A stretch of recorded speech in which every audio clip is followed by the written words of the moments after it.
4, 9 आणि 10. इथे सुद्धा बघा जी बोधचरित्र मी दिली आहे त्या राशीला, त्याच्यामध्ये त्यांची पाठ अगोदर तुम्हाला जास्त दिसते.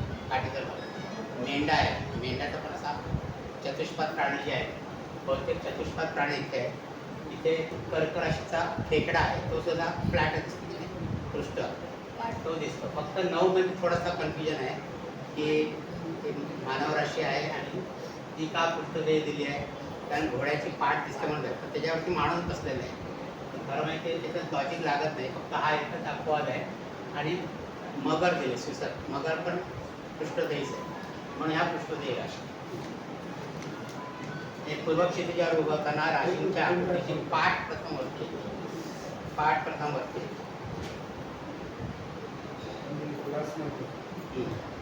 आणि महादशा स्वामी अंतर्दशा स्वामी जर त्यांच्या प्रारंभीच्या काळात पृष्ठदेय राशीमध्ये असतील गोचरेणी, तर तशा काळाच्या शेवटच्या 1/3 भागामध्ये त्याचा फळ मिळतो. आणि तिसऱ्या त्या उभयोदयी राशी.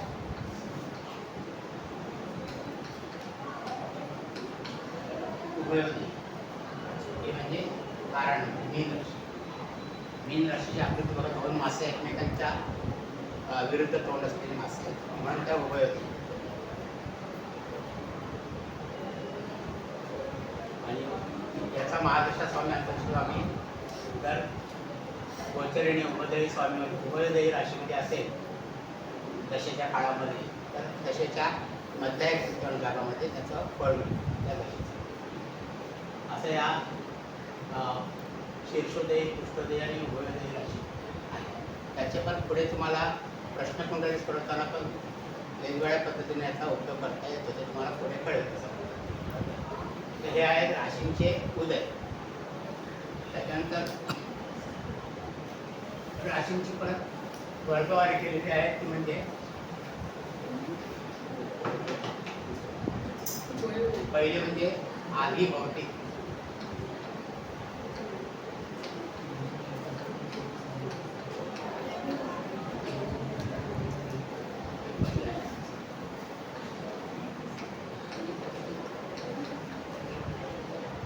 आधी भौतिक राशी या आहेत पहिल्या 4 राशी. 1, 2, 3, 4 आधी भौतिक राशी.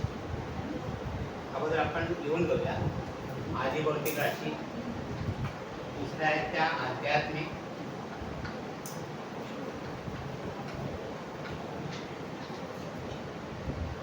त्या आहेत 5, 6, 7 आणि 8 ओळीने राशी आहेत. आणि तिसऱ्या आहेत त्या धार्मिक.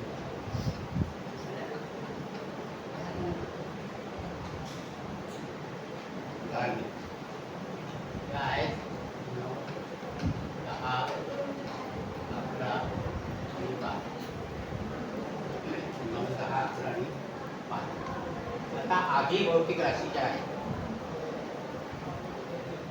तर ह्या राशी जर जन्मकुंडलीमध्ये जन्मस्थानी असतील, म्हणजे लग्नस्थानी असतील, किंवा कुंडलीतले जास्तीत जास्त ग्रह या आधी भौतिक राशीमध्ये असतील, तर अशी जी व्यक्ती असते त्यांचं नेचर कसं असतं, तर ऐहिक साधनांनी आपला उत्कर्ष साधावा, ऐहिक सुख उपभोगावी आणि खावे खावे मजा करावी, म्हणजे ईट ड्रिंक अँड मेरी अशा प्रवृत्तीची ही लोकं असतात आधी भौतिक.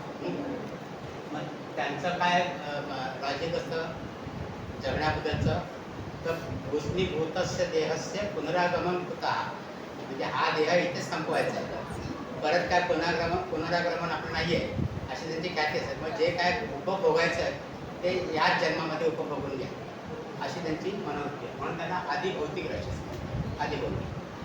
नंतर आध्यात्मिक राशी ज्या आहेत 5, 6, 7, 8 यासुद्धा लग्नस्थानी बलवान असतील किंवा जास्तीत जास्त ग्रह या राशींमध्ये असतील, तर अशा ज्या व्यक्ती असतात त्यांना ऐहिक आणि पारलौकिक दोन्हीमध्ये रस असतो. म्हणजे सुस्थिती आणि उत्कर्षासाठी प्रयत्न पण करतात ते, आणि निरनिराळ्या देवतांची उपासना वगैरे ही सुद्धा यांची चालू असतात साईड बाय साईड, हे दोन्ही करतात. आणि स्वर्ग नरक वगैरे अशा ज्या गोष्टी नरकात जाऊ आपण वाईट गोष्ट करू, अशी यांची धारणा असते. त्याच्यामुळे हे स्वार्थ आणि परमार्थ दोन्ही साधणाऱ्या व्यक्ती असतात, म्हणून त्यांना आध्यात्मिक असं नाव दिलेलं आहे. इथे काही काही जणांच्या म्हणजे काही काही ग्रंथामध्ये वेगळा उल्लेख असतो, म्हणजे आपल्या पण पुस्तकामध्ये अशाच राशी दिलेली आहे, पण इथे काही काही पुस्तकामध्ये ही आदिभौतिक बरोबर दिलं आहे, त्यांना आधी दैविक दिलं आहे.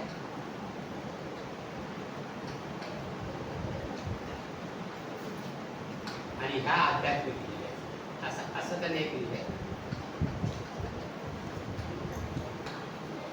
असं वर्णन केलं आध्यात्मिक. आणि बऱ्याच काही ग्रंथांमध्ये आदिभौतिक, आध्यात्मिक आणि धार्मिक, इथे आधी दैविक केलं आहे, म्हणजे अर्धवट, दोन्ही अर्ध्या अर्ध्या गोष्टी अशा. आणि ह्या ज्या धार्मिक आहेत ते त्यांनी आध्यात्मिक केलं तिसरी. पण बऱ्याचशा ग्रंथामध्ये आपल्या अशी वर्गावारी केलेली आहे. आणि धार्मिक राशी ज्या आहेत 9, 10, 11, म्हणजे इथे बघा गुरुच्या आणि शनीच्या राशी आहेत, गुरुच्या आणि शनीच्या राशी. तर ह्या जन्मकुंडलीमध्ये जास्तीत जास्त ग्रह किंवा ह्या राशीच्या लग्नी असतील, जास्तीत जास्त ग्रह या राशीमध्ये असतील, तर अशी व्यक्ती ऐहिक उत्कर्षापेक्षा किंवा ऐहिक सुखापेक्षा पारलौकिक उत्कर्ष किंवा अध्यात्माकडे जास्त वळतात. आणि यांना ज्ञानप्राप्तीची आणि मोक्षप्राप्ती करता सतत प्रयत्नशील असतात. यांच्या जीवनात हळूहळू वैराग्य वृत्ती वाढायला लागते. जसं जसं वय वाढतं तसं जास्तीत जास्त धार्मिक होतात ह्या राशी असं. आता असे यांचे विचार असतात, अशी यांची प्रवृत्ती असते. तर अशा ह्या राशीचे 3 प्रकार आपण लक्षात ठेवायचे: आदिभौतिक राशी, आध्यात्मिक राशी आणि धार्मिक राशी. हे सुद्धा मला परीक्षेत विचारतात की राशींच्या भौतिकतेवरती टिपाल्या किंवा आध्यात्मिक राशी कोणत्या आहेत, धार्मिक राशी कोणत्या आहेत, अशा प्रकारचे तुम्हाला प्रश्न विचारतात. तर ह्या जनरलायझेशन 4 राशींची दिलेली आहे. त्याच्यानंतर सर आता आपण एवढं सांगितलं ते कोणत्या पुस्तकात कसं काय वाचायला एवढं काही लक्षात राहत नाही ना माणसाचं. काय आपण ज्याला सांगितलं ही राशींची मूलभूत म्हणजे हे जितकं तुम्ही सूक्ष्म लक्षात ठेवाल ना, तितकं तुम्हाला फलादेश करताना उपयोग. पण आता आपण सांगितलं कानावरनं निघून गेलं, म्हणून तर ते वाचायचं ना घरी ते गेल्यावर. लिहायचं कसं वाचणार, लिहून घेता येत नाही ना ती सगळी. काय आहे ते विचार कशासाठी? आता आपलं लेक्चर पण असतं ना ह्याच्यामध्ये, घरी गेल्यावर तुम्ही बघू शकता ते. ते लेक्चर घ्यायचं आणि ऐकत ऐकत घ्यायचं.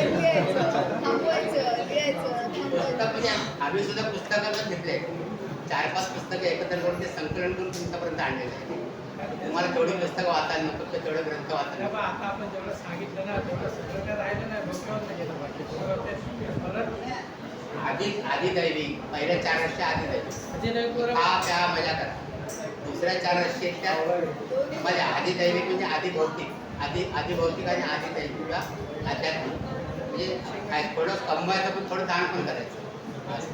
आणि तिसऱ्या ज्या आहेत त्या म्हणजे सतत मोक्षप्राप्तीचे वेळ झालेले असतात त्याला, की काय आहे नश्वर देह आहे, पुढचं तरी जन्म आपलं चांगला. परीक्षेमध्ये प्रश्न आला स्पष्टीकरण करायचं. हा मग अशा प्रकारे ते करता आलं पाहिजे. आता इथे बघा तुम्ही धार्मिक राशी ज्या आहेत ना त्या गुरुच्या आणि शनीच्या आहेत. 9, 10, 11, 12 गुरुच्या आणि शनी. आता दोघांची पण तुम्ही बघितली काय कारकत्व बघितली तर अध्यात्माकडे झुकणारच आहेत. असं तुम्ही तुमच्या आडाच्या मागून ठेवा त्याच्यामध्ये कशा ओळखायच्या राशी असं. माझा प्रश्न एवढा की आला प्रश्न तर 5 ओळी तरी आपल्याला लिहिता आल्या पाहिजे. हा लिहिता येतात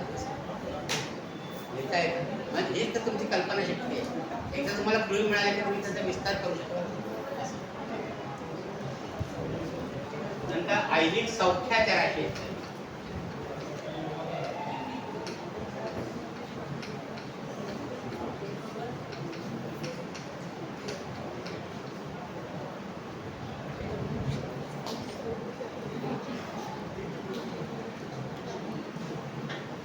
ऐहिक सौख्याच्या राशी त्या आहेत वृषभ,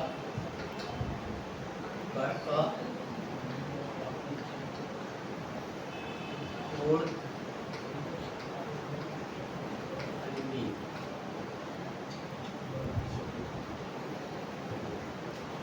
ऐहिक ऐहिक सौख्याच्या राशी.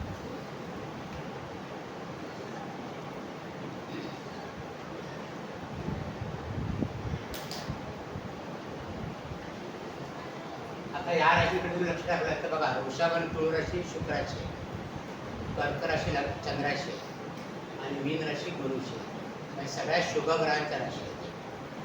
शुभग्रहांच्या राशी. आता तुम्ही लक्षात ठेवताना असं लक्षात ठेवा की वृषभ आणि तुळ प्रत्येक ग्रहाचे कार्यतत्व तुम्ही जर वाचली व्यवस्थित आपल्या त्या ग्रहाच्या लोकसत्वामध्ये प्रत्येक ग्रहाचे ती कार्यतत्व वाचली, प्रत्येक ग्रहाचं कल कसा असतो.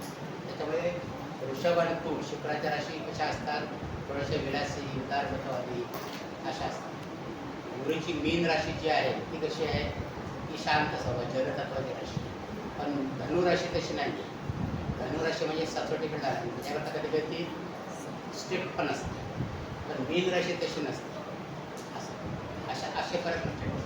कर्क राशी चंद्राशी, चंद्र कसा भावनेचा कारण मनाचा कारण, म्हणजे ह्या इथे कोणाला दुःख देणार आणि आपला स्वार्थ करणार अशा एक प्रवृत्ती नसते. तर ह्या ज्या राशी आहेत त्या जर तुमच्या लग्नासाठी असतील किंवा ऐहिक सौख्याचे ग्रह, आता ते सुद्धा कोणते आहेत ऐहिक सौख्याचे ग्रह, तर शुक्र, चंद्र, गुरु म्हणजे जे शुभग्रह आहे आणि थोड्याफार आणि बुध, हे जर ग्रह तुमच्या या ऐहिक सौख्याच्या राशीमध्ये असतील, हे ऐहिक सौख्याचे ग्रह आहेत, हे ऐहिक सौख्याचे ग्रह जर ऐहिक सौख्याच्या राशीमध्ये असतील तर अशा जातकाला सगळ्या गोष्टी आरामात मिळतात. कसल्या गोष्टीबद्दल त्याला काय संघर्ष करावा लागतो, सगळ्या गोष्टी सुखासुखी चालू येतात. म्हणजे बघा आता कुंडलीमध्ये तुमच्याकडे अशा कुंडली असतील त्यामध्ये बघा आणि मी त्या व्यक्तींचा जीवन परिचय कसा आहे बघा. सर लग्न ऐहिक सौख्यवाला रहेगा, राशि ऐहिक सौख्यवाले असेल. सर ये वृषभ तुळ मीन, ये लग्न वो रहना चाहिए क्या? म्हणजे लग्नामध्ये यापैकी एखादी राशी आणि ह्या राशींमध्ये हे ग्रह असे जितके जास्तीत जास्त असतील ना तितकं त्या व्यक्तीचं आयुष्य आरामदायी असतं, तितकं त्या व्यक्तीचं आयुष्य आरामात असतं. त्यांना पण संघर्ष करायला लागत नाही. आता आज टीव्हीचा EMI भरायचा, कुठला पैसे आणू, असं काही त्यांच्याकडे प्रश्न पडत नाही. कळलं का की आता शेवटचा आठवडा आहे पगाराचा, काय करायचं, असे कधी प्रश्नांना पडत नाही.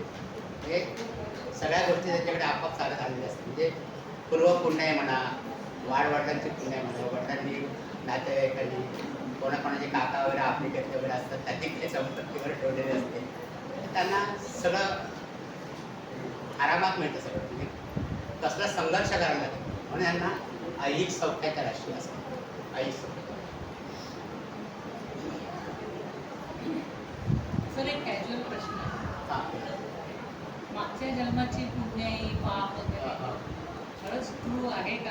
हां ते तुमच्या पंचमस्थानावर बघतात ना, पूर्वजन्म तुमचा पूर्वजन्माची चंद्रकुंडलीच्या पंचमस्थानावर बघतात.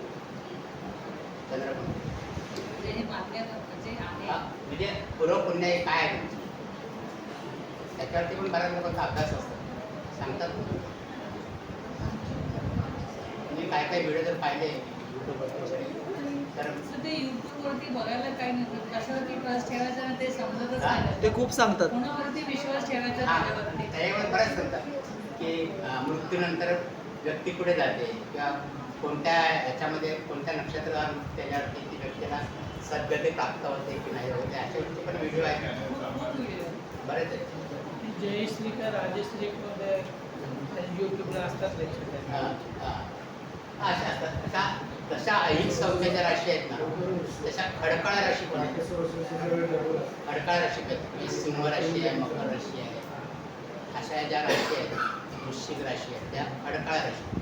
याच्यामध्ये व्यक्तीने संघर्ष करावा लागतो. आणि खडकाळ ग्रह कोणते आहेत तर रवी, मंगळ हे जे ग्रह आहेत अग्नितत्वाचे, रवी, मंगळ असे जे ग्रह आहेत, राहू, केतू, त्यांना जास्त संघर्ष करावा लागतो एखादी गोष्ट प्राप्त होते. आणि यांना सगळं आरामात मिळते. म्हणजे शुभग्रह आणि शुभ राशी असं म्हणून ह्या ऐहिक सौख्य.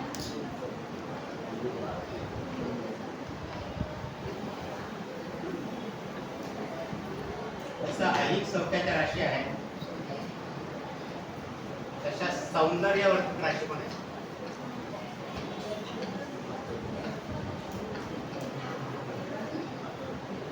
सौंदर्यवर्धक राशी या सुद्धा वृषभ, मिथुन, कन्या आणि मीन. बुधाची राशी 2 आणि गुरूची सौंदर्यवर्धक राशी.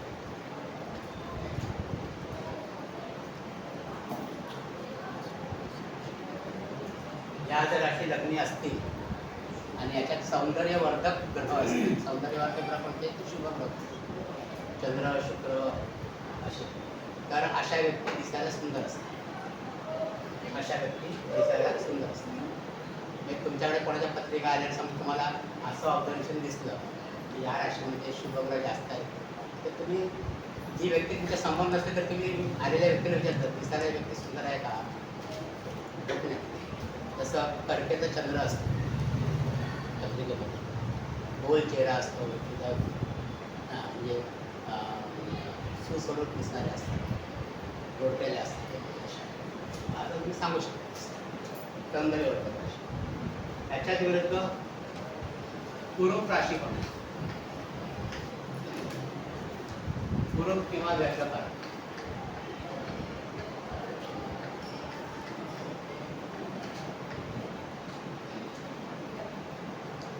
आहे वृश्चिक आणि मकर. या राशीमध्ये जर पापग्रह असतील जास्त तर अशी व्यक्ती दिसायला किती सुंदर नसते. पापग्रह असतात, पापग्रह जास्त किंवा लग्नी असतील या राशी आणि पापग्रह असतील तर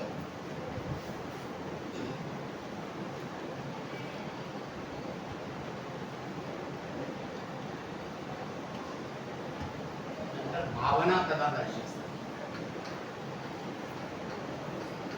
किती प्रकारे राशींचं वर्गीकरण केलेलं आहे. भावना प्रधान राशी, कर्क आणि मीन.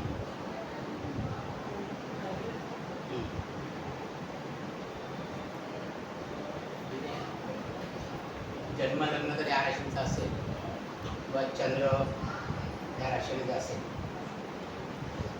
किंवा ग्रहाधित्य असेल शुभ ग्रह, तर अशा व्यक्ती संवेदनशील असतात, भावना प्रधान असतात, हळव्या स्वभावाच्या असतात.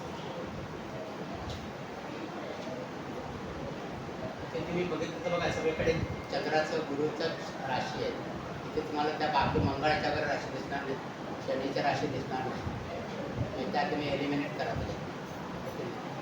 भावना प्रधान राशी.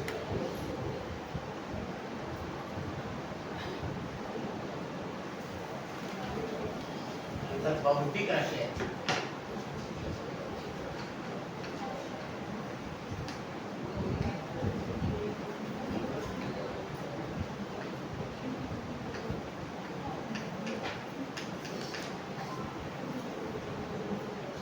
बौद्धिक राशी या सुद्धा 3, 6, 7, 10 आणि 11. इथे मात्र तुम्हाला शनीच्या राशी दिसतात. बौद्धिक राशी काय दिसतात शनीच्या राशी, तर शनीकडे चिकाटी आहे जास्त, चिकाटीने मेहनत आहे, चिकाटी आहे, म्हणजे ह्या बौद्धिक राशी सांगितलेल्या आहेत. आता या राशींमध्ये जर समजा चंद्र,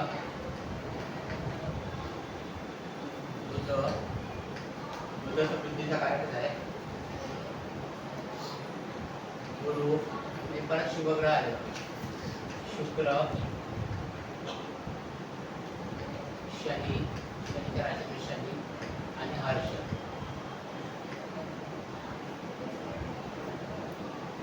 हर्षद काय घेतला तर हर्षदकडे बुधाचे 100 पट बुद्धिमत्ता आहे. हर्षदकडे जास्त मोठ्या प्रमाणात.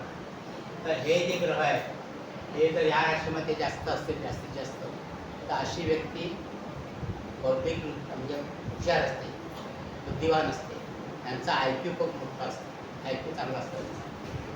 तुम्ही हे पण बघा, म्हणजे आता पत्रिका आल्यानंतर या सगळ्या प्रकारे पत्रिकांचं तुम्हाला अवलोकन करायचं आहे की ह्या राशींमध्ये चंद्र, हे सगळे बुद्धिवादीच ग्रह आहेत. ओके. इथे चंद्र, बुध, गुरु, शुक्र, शनी आणि हर्ष शनीच्या राशीमध्ये चिकाटी आहेत. तर अशा व्यक्ती बुद्धिवान असतात, त्यांचा ऐकू चांगला असतो, ऐकू चांगलं असतं, आकलन क्षमता चांगली असते, ग्रास्पिंग पॉवर चांगली असते, स्मरणशक्ती पण चांगली असते त्यांची.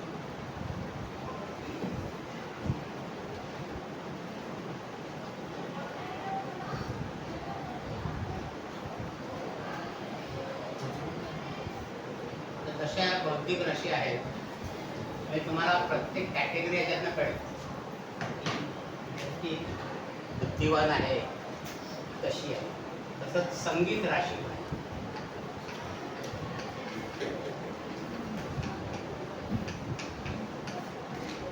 संगीत राशी या आहेत 3, 7 आणि 11 म्हणजे वायू तत्वाच्या राशी आहेत.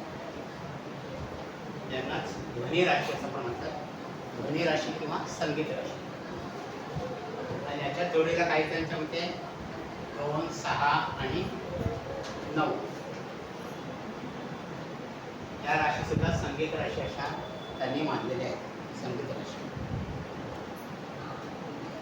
आता ह्या संगीत राशी जन्मकुंडलीच्या द्वितीय भावामध्ये, द्वितीय भावाला आपण वाचा वाणी वगैरे बोलतो नाही, द्वितीय भावामध्ये जर या राशी असतील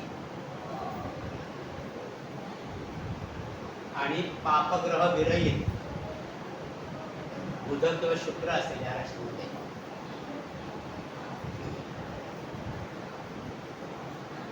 पापग्रह विरहित बुध किंवा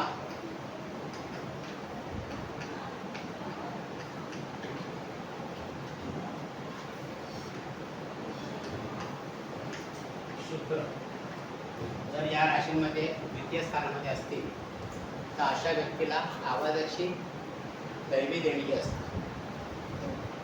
दैवी देणगी प्राप्त झालेली असते. आता संगीतकार जे गायक वगैरे त्यांच्या तुम्ही कुंडल्या बघा, त्याच्यामध्ये तुम्हाला हे योग आढळतं. लता मंगेशकरांच्या कुंडलीमध्ये कन्या राशीमध्ये चित्रा नक्षत्रामध्ये आहेत.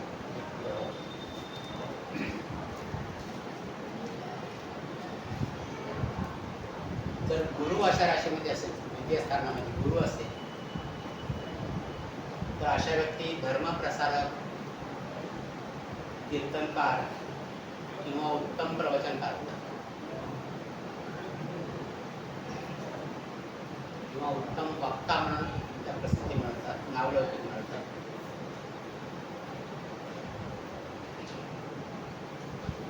गुरु असेल तर मंगळ गुरु सारखे ग्रह असतील, मंगळ आणि गुरु असतील, मंगळ किंवा मंगळ आणि गुरु, तर वक्ते तर असतातच पण त्यांच्या बोलण्यामध्ये आवेश जास्त असतो.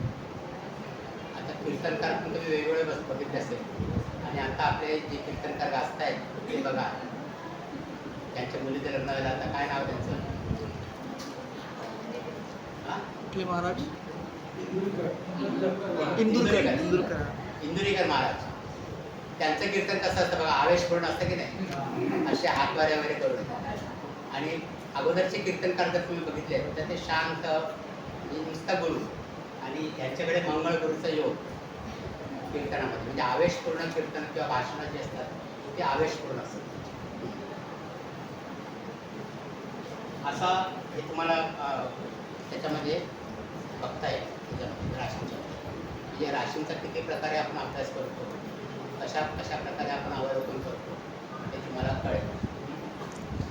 जसं आपण त्या पुस्तकावर पाहिलं फक्त स्वभाव पाहिला, पण हे बारकावे तुम्हाला त्याच्याकडे दिसणार त्या पुस्तकात. तर हे बारकावे अशा पद्धतीने तुम्हाला अवलोकन करतो.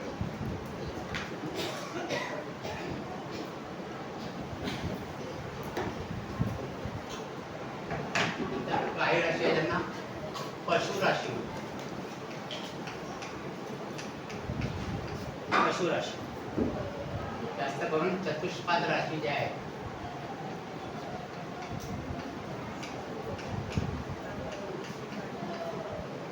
चतुष्पाद हे सगळे पशुच आहेत प्रकारचे चतुष्पाद राशी.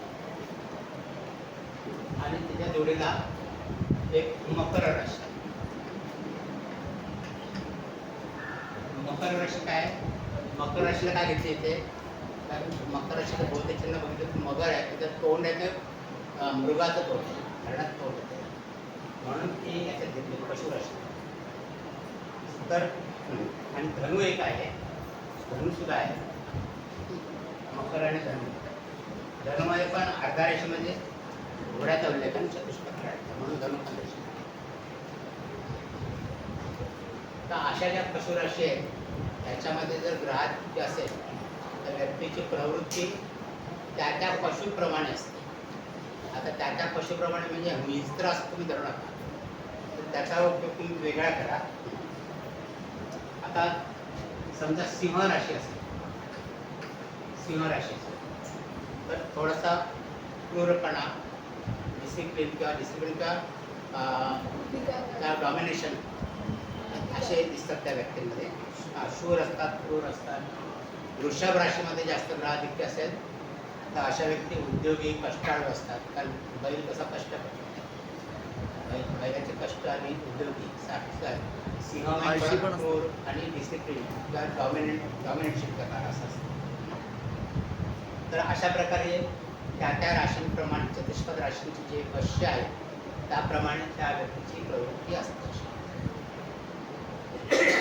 आता मकर राशीमध्ये पण ते मगर बघा जी संतपणे पाण्यात असते आणि मग अचानक त्या भक्ष्यावरती आपला हे करतो, हे आपला कार्यभाग अशा प्रकारे चालतात. असं जास्त शायनिंग वगैरे मारत नसतो, आपल्या पाण्यामध्ये राहून बरोबर भक्ष्यावरती झडप घालतात. त्याला पण कळत नाही असं. याप्रमाणे ते कोंबडीमध्ये कोंबडी आढळतात. कोंबडीमध्ये कोंबडी. नंतर बहुपाद राशी पण आहे.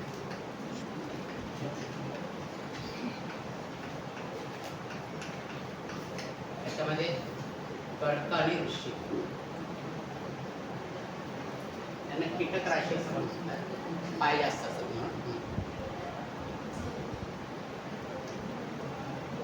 बहुपाद राशी तशा अपाद राशी पण आहे. अपाद राशी ती कोणती असणार मग? येस करा. अपाद राशी कोणती असेल?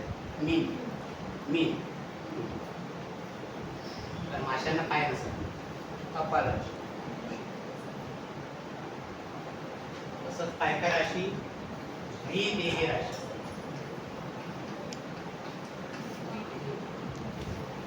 द्विदेही राशी. द्विदेही राशी कोणत्या आहेत? धनुराशी. हा? धनुराशी. आणखी कोणत्या आहेत? हा? मकरमध्ये फक्त तोंड द्यायचं, पण आपल्या ज्या द्विस्वभाव राशी ज्या आहेत, द्विस्वभाव 3, 6, 9, 12 म्हणजे जी 12 आहे ते अपाद राशी. 3, 6 आणि 9 या राशी ते द्विदेही, म्हणजे 2 प्रकारच्या देहाच्या दिसतात. धनुराशीमध्ये माणूस आणि घोडा आहे, मिथुनेमध्ये 2 मुलं आकृती आहे, आणि कन्यामध्ये पण नाव्यामध्ये मुलगी बसलेली, नाव आणि मुलगी असलेली 2 प्रकारच्या आपण बघितले. 2 प्रकारचा अर्थबोध आपल्याला होत म्हणतात द्विस्वभाव राशी.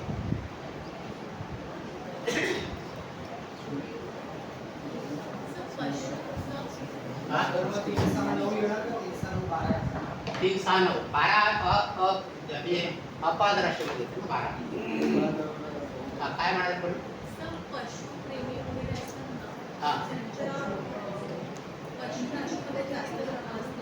पशुराशीमध्ये पशुराशीमध्ये जास्त म्हणजे त्या पशुप्रमाणे त्यांची वागण्याची पद्धत आहे.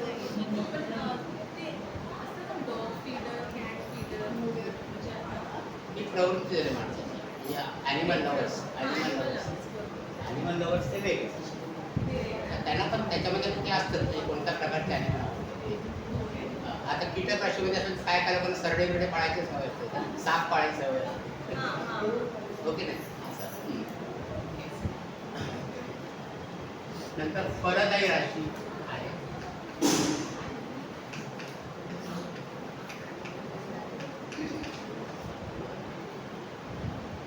फलदायी राशी म्हणजे जलराशी ज्या आहेत 4, 8 आणि 12. आता बघा या फलदायी राशी आहेत. आपण बहुप्रसवामध्ये पण या राशी पाहिजे. फलदायी म्हणजे या राशीमध्ये जास्तीत जास्त ग्रह असतील तर ज्या भावामध्ये असतील त्या भावात फळं लवकर मिळतात. ज्या भावामध्ये ज्या राशी असतील त्या राशीमध्ये ग्रहाधिक्य असेल त्या भावांची ओळख लवकर मिळते. उदाहरणार्थ पंचम भावामध्ये असेल तर विवाहानंतर संतती लवकर होते. सप्तम भावात असेल तर लग्न लवकर, विवाह लवकर. तृतीय स्थानात असेल पाठीवर भावंड लवकर होते. म्हणजे सिच्युएशन बघायची आणि काय काय सिच्युएशनमध्ये काय फळं मिळतील. त्याचं एखाद्या 70 वर्षाच्या पाठीवर भावंड यायला तुला तिथे तारतम्याचा विचार केला पाहिजे. किंवा सप्तम स्थानात झाला असेल विवाह लवकर, पण परत आल्यानंतर परत तुझा विवाह लवकर टाकत होता. त्याच्या वयाचा विचार करायचा. त्याप्रमाणे आपल्या करा. म्हणजे तसं काय राहिलं नाही सर. 80 वर्षाला म्हातारा पण विवाह करतो. हो, पण ते अपवाद असतो ना. जनरल सगळ्यात करत सांगायला काय हरकत नाही. अमेरिकेने केलं ना 60व्या वर्षी हे तारतम्य ठेवा. म्हणजे हे करता. आता 76व्या वर्षी करणार. किती कोण आहे, किती वय आहे हे बघून सांगून हे करा. टाकलं. त्याच्या परत आहे राशी आहे. सेलिब्रिटी 3-4 मुक्त राशी वाजता आहे.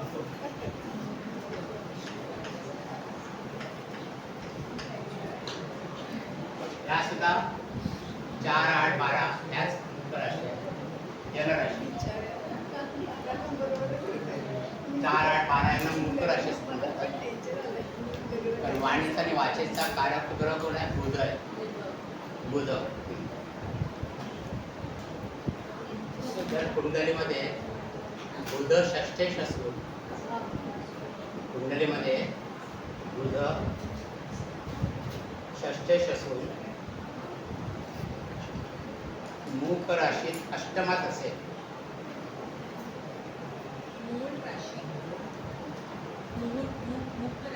मूक राशीमध्ये अष्टमात असेल.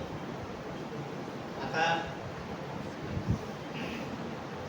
मी कुंडली मांडली अशी.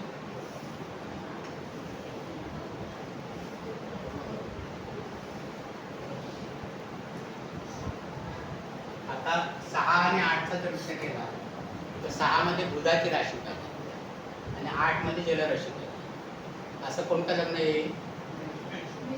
मेष लग्न आहे. म्हणजे मेष लग्न आलं तिकडे बुधाची राशी येते, इथे जलराशी येते, मूक राशी येते.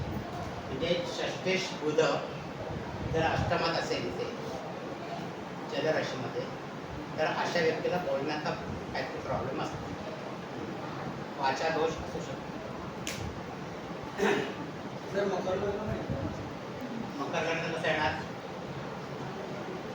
इथे जर 3 आली तर इथे जलराशी येत नाही ना मकर लग्नाला. ते सिंह राशी येते ना, जलराशी येत नाही, मूक राशी येत नाही. आणि ते कॉम्बिनेशन कुठे येऊ शकेल? 2चं नाही येणार. कसं येणार? इथं 7 येणार. हां. किंवा द्वितीय जर बुध असेल आणि जलराशीमध्ये अष्टमात असेल, द्वितीय बुध जलराशीत अष्टमात असेल, अशी कंडिशन सिंह लग्नाला येऊ शकते. इथे द्वितीय बुध आहे आणि इथे मीन राशी. अशी 1-2-3 कॉम्बिनेशनच आहेत की असे जर असतील तर अशा व्यक्तीच्या वाचेमध्ये तर तोत्रेपण वगैरे असतं. तर या बुधाबरोबर शनी असेल तर अडकळत बोलण्याची हे असते. तर मंगळ असेल तर काय काय लोक फास्ट बोलतात बोलताना. तर अशी सवय असते. हे प्रत्येक ग्रहाचं कारकत्व लक्षात घ्या. म्हणजे बुध जर द्वितीय असून जलराशीमध्ये अष्टमात असेल तरीसुद्धा वाचेचा दोष असू शकतो. किंवा षष्ठेश असून अष्टमात जलराशीत असेल तरीसुद्धा वाचेचा दोष असू शकतो. तर मूकच असेल हां तर बोल ही नहीं सकता ऐसा कोणता? बोलना ही नहीं आ रहा. मूक असेल मुका पण असेल. पण जास्त जर पापग्रहाचं बरोबर असेल तर तो मुक ती व्यक्ती मुक्ती पण असू शकते.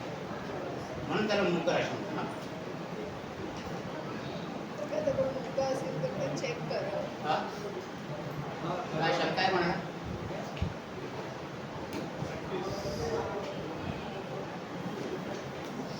नंतर राशींची गुण बघणार आहोत आपण.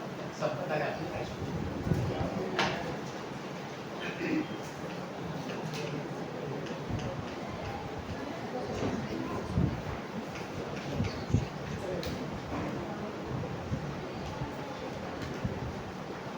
सप्तगुणी राशी काय 4, 5, 9 आणि 10. इथे राशी लक्षात ठेवतात बघा. चंद्र, रवी आणि गुरुच्या राशी.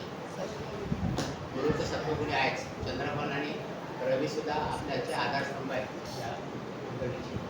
यांच्या ज्या राशी आहेत त्यांना सत्वगुणी राशी असते. सत्वगुण राशी आणि ग्रह सुद्धा रवी, चंद्र आणि गुरु.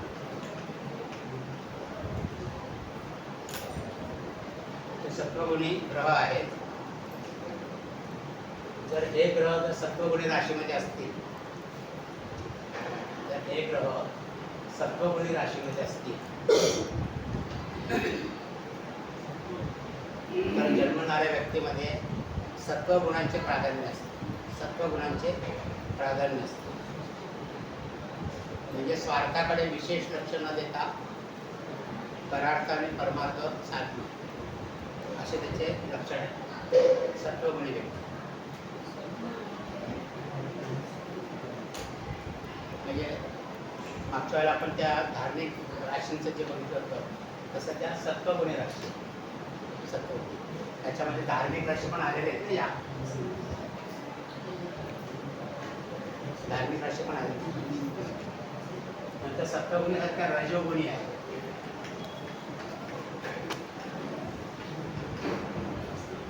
रजोगुणी राशी त्या आहेत 2, 3, 6 आणि 7.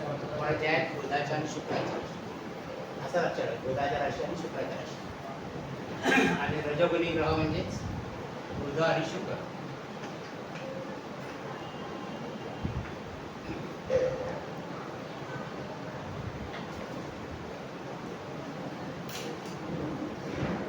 हे निस्वार्थी लोक. स्वार्थ कधी बघणार नाही. परमार्थच बघणार त्या आपल्या कार्यामध्ये.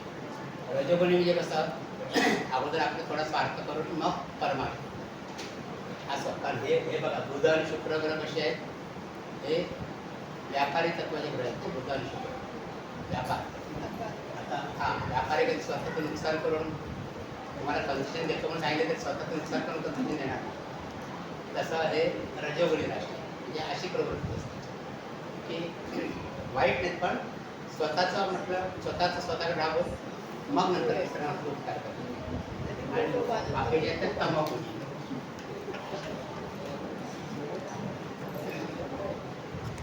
काय 1, 8, 10 आणि 11 म्हणजे मंगळाच्या आणि शनीच्या राशी. आणि तमोगुणी ग्रह म्हणजे मंगळ आणि शनी.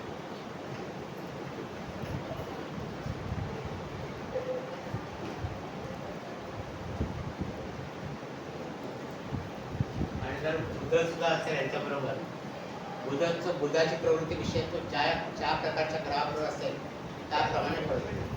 शुभ ग्रहाबरोबर असेल तर शुभ पडतो. सत्वगुणी ग्रहांबरोबर असेल तर सत्वगुणी पडतो. रजोगुणी तर तो आहेच. तमोगुणी ग्रहांबरोबर असेल पापग्रहांच्या बरोबर तर तो त्यांच्याप्रमाणे पडतो. बुध असं.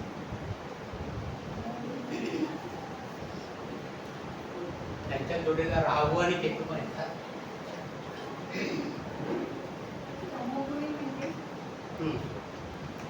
तमोगुणी ग्रह सांगतो ना. तमोगुणी ग्रह म्हणजे जास्त रागीट प्रवृत्तीच्या. रागीट प्रवृत्ती म्हणजे स्वतःचा स्वार्थाकरता दुसऱ्याचं नुकसान झालं तरी हरकत नाही. पण आपलं स्वार्थाबरोबर झाला पाहिजे. आपला स्वार्थ आपण साधला पाहिजे.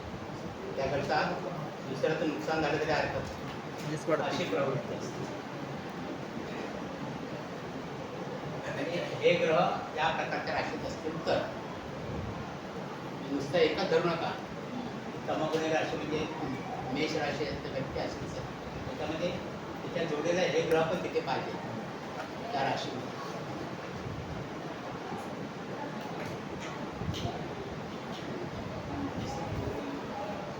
नंतर राशींचे चक्रार्थ आपण पाहिले.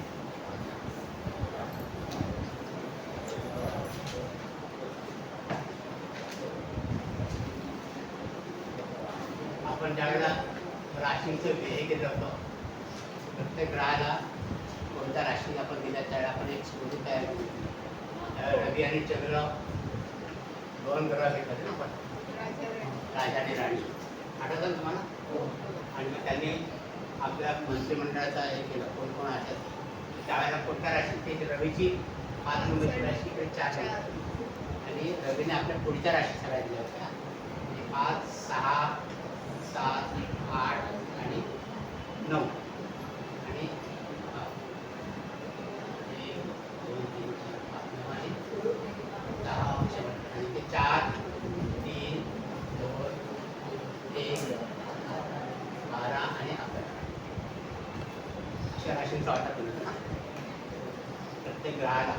या बुधाच्या 2 राशी होत्या, या शुक्राच्या आहेत, या मंगळाच्या आहेत, या गुरुच्या आहेत, या शनीच्या. तर आता ह्या ज्या राशी आहेत तर ह्या ज्या राशीमध्ये जर ग्रह असतील जास्त 5, 6, 7, 8, 9, 10 तर त्या रवी चक्रार्धामध्ये राशीमध्ये ग्रह असतात. तर ते ग्रह रवी चक्रार्धात धरतात. आणि या राशीमध्ये जर ग्रहाधिक्य असेल तर चंद्र चक्रार्धातल्या राशी असतात. आणि सिंहापासून मकरपर्यंत जर असेल तर रवी चक्रार्धातल्या राशी म्हणतो आपण. आणि कुंभेपासून कर्केपर्यंत असतील तर चंद्र कर्काटकातल्या राशी. आता याच्यात फरक काय तर दोघांची मानसिकता कशी आहे बघा, रवी आणि चंद्र त्याप्रमाणे त्या राशींची फळं आपल्याला मिळतात. आता रवी कसा आहे तेज, साहस, शौर्य त्याचा कारक आहे ना रवी. म्हणजे स्वकर्तृत्वाने पुढे येणारे राशी आहे. याच्यात जास्त ग्रह असेल तर अशा व्यक्ती स्वकर्तृत्वाने पुढे आहेत. अधिकार आणि दर्जा प्राप्त करतात आयुष्यामध्ये, अधिकार प्राप्त करतात असं आहे त्याचे. कारण चंद्र चक्रार्धातल्या ज्या राशी आहेत या राशींमध्ये मार्गव असतं, सौम्यता असते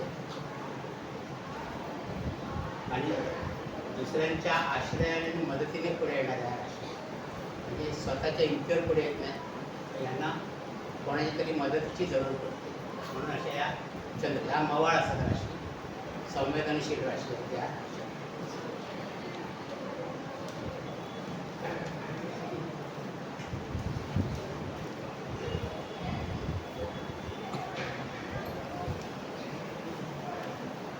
नंतर राशींना दिशा पण दिलेल्या आहेत.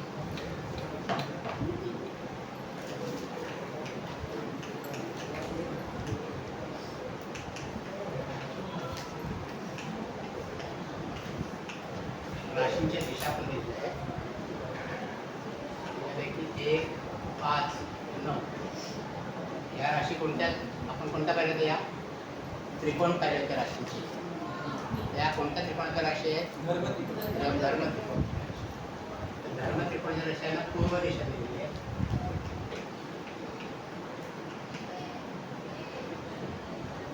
तसं 3, 7, 11 काय त्याच्या समोरच्या राशी काय म्हणजे त्यांना पश्चिम पूर्वेच्या समोर आहेत ना पश्चिम. 2, 6 आणि 10 त्यांना दक्षिण दिशा आहे. आणि 4, 8, 12 त्यांना उत्तर दिशा आहे.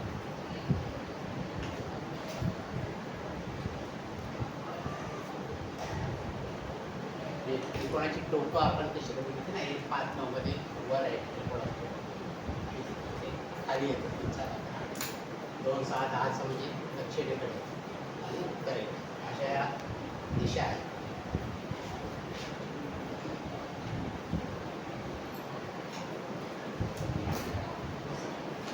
सर हां हे काही जातक असं विचारतात की माझा नवरा पूर्वे कोणत्या दिशेवरून येणार, हा. कोणत्या दिशेचा असेल. हां ते म्हणजे प्रश्न तसं विचारला. याचा उपयोग करता येतो का? हो हो किंवा ह्या जर राशीमध्ये म्हणजे बलवान ग्रह असतील इकडे तर यांच्या उदयवर्षी जे असतात ज्या राशींची उदयवर्षी त्या वर्षी त्या त्या दिशेला जाऊन त्या जातकाचा हे करतात कर्ष करतात.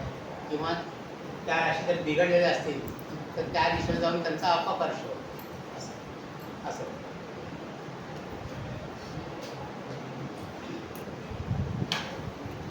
अशी आपण ही सगळी राशींची माहिती घेतली आहे, मूलभूत माहिती.